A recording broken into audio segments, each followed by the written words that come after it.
علیکم تماشابینان عزیز. اینه کاوگا که ما خاکش مونده منه چجا حقا خاک موندگیم یک استراحت میکنه. کسی که در سکسی زندگی میکنه این همیشه کاوگا خاک میمونه.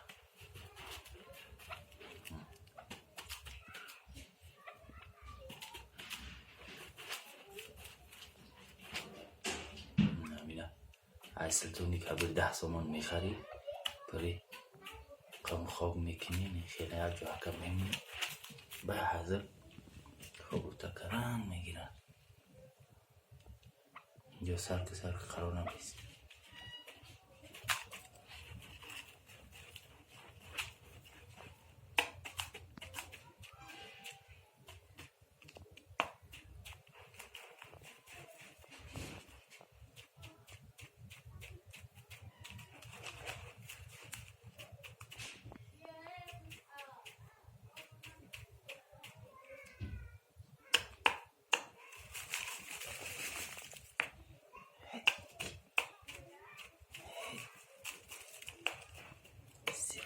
استراحت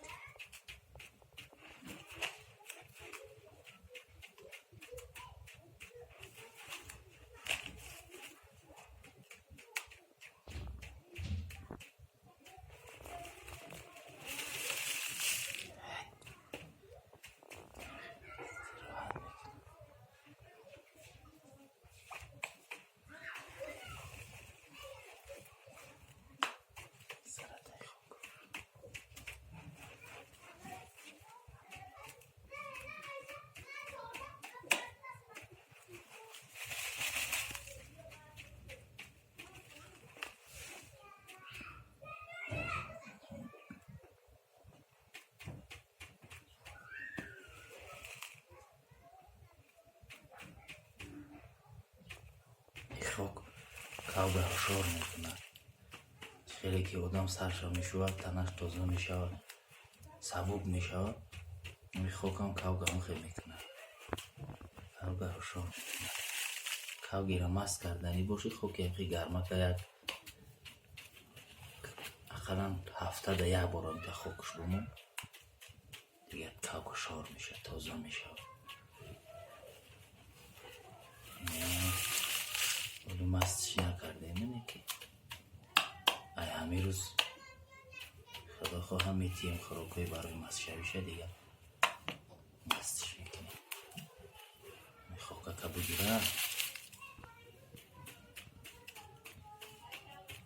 چونکه حقا اشاره اینه که چونکه حقا اشاره چیکار کردنش هم میدونه درنی تباره در مده خوب بزی دوره اینه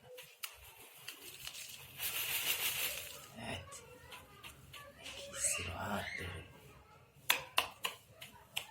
سرکی زن سرکی سره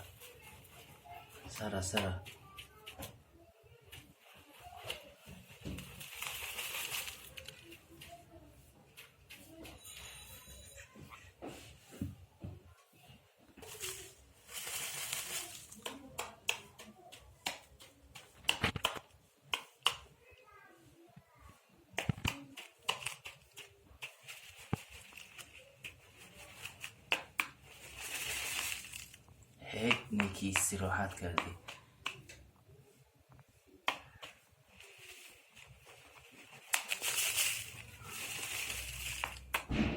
یه ساعت هم خیلی دنگی یه ساعت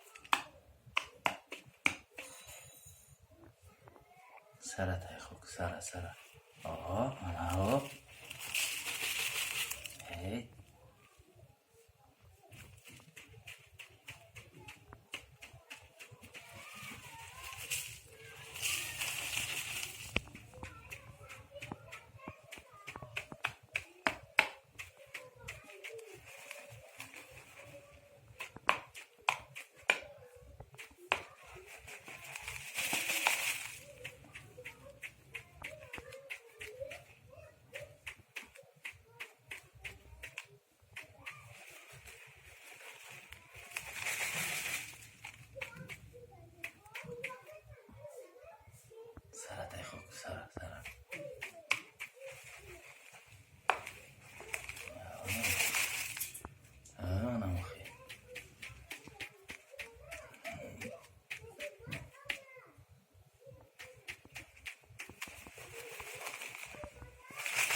دیدن همین خیل بازی بولش بر میکنه که خب چنگش بلو نروه